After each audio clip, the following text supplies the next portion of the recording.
بسم الله الرحمن الرحيم. الرحمن علم القرآن خلق الإنسان علمه البيان. الشمس والقمر بحسبان والنجم والشجر يسجدان. والسماء رفعها ووضع الميزان ألا تطغوا في الميزان وأقيموا الوزن بالقسط ولا تخسروا الميزان.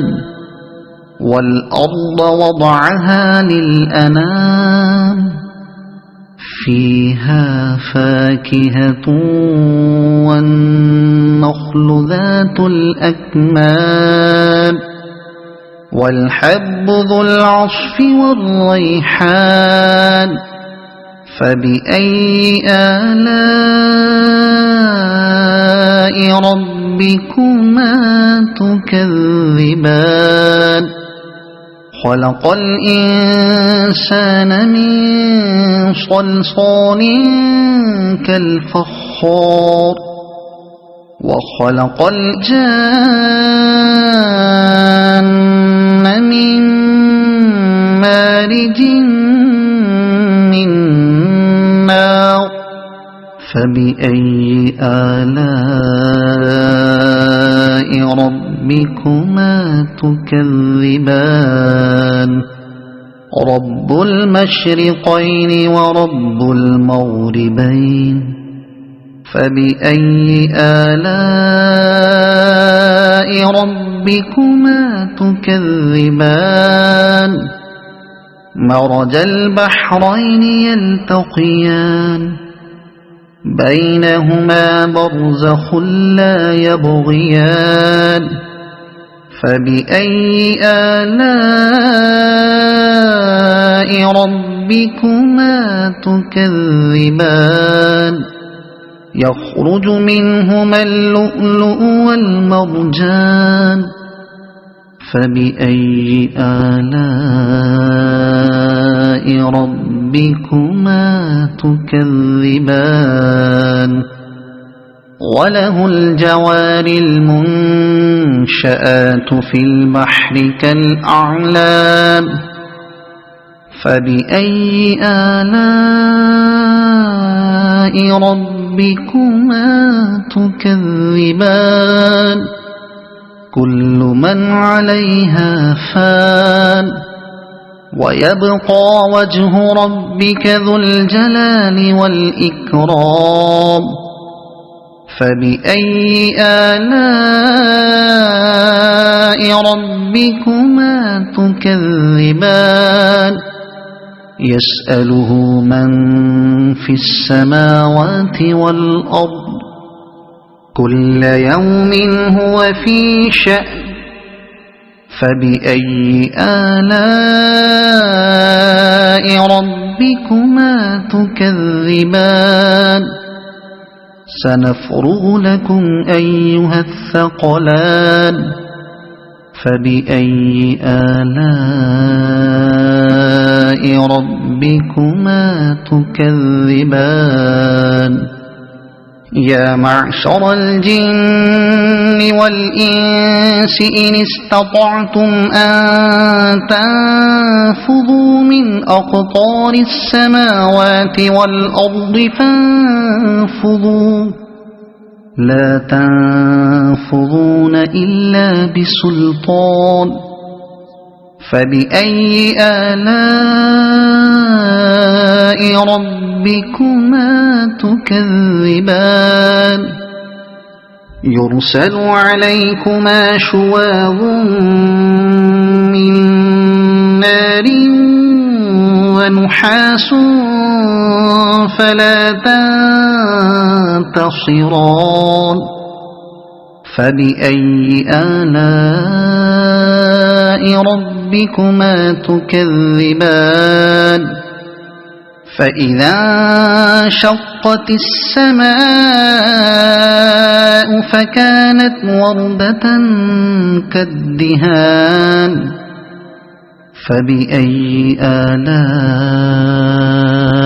ربكما تكذبان فيومئذ لا يسأل عن ذنبه إنس ولا جان فبأي آلاء ربكما تكذبان يعرف المجرمون بسيماهم فيؤخذ بالنواصي والأقدام فبأي آلاء ربكما تكذبان هذه جهنم التي يكذب بها المجرمون يطوفون بينها وبين حميم آن فبأي آلاء ربكما تكذبان ولمن خاف مقام ربه جنتان فبأي آلاء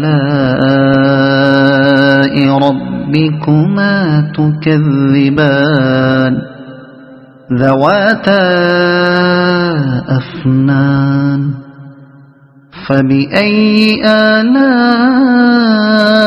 ربكما تكذبان فيهما عينان تجريان فبأي آلاء ربكما تكذبان فيهما من كل فاكهة زوجان فبأي آلاء ربكما تكذبان متكئين على فرش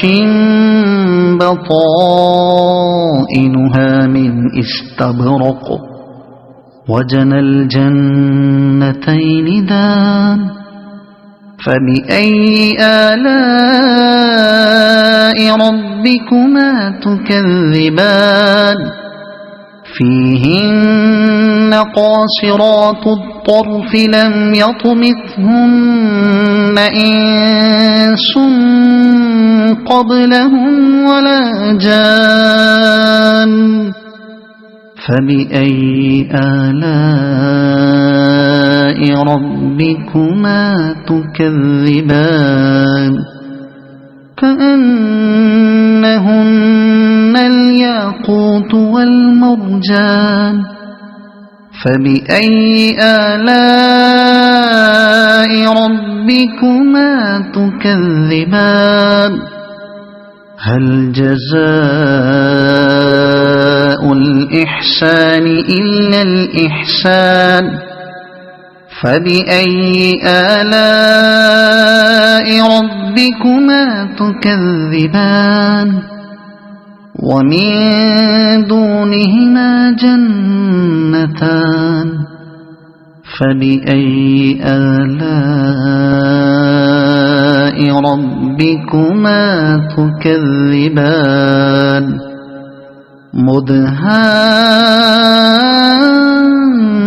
مدهامتان فبأي آلاء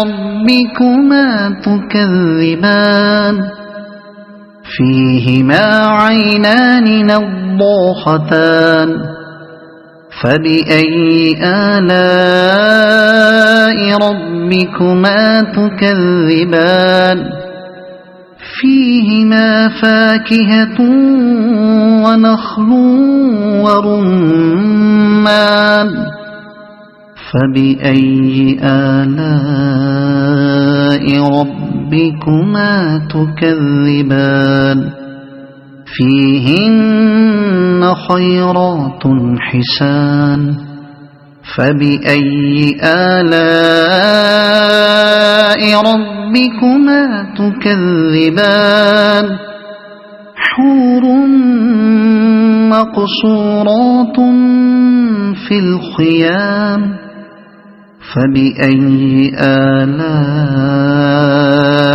ربكما تكذبان لم يطمثهن إنس قبلهم ولا جان فبأي آلاء ربكما تكذبان متكئين على رفرف خضر وعبقري حسان فبأي آلاء ربكما تكذبان تبارك اسم ربك ذي الجلال والإكرام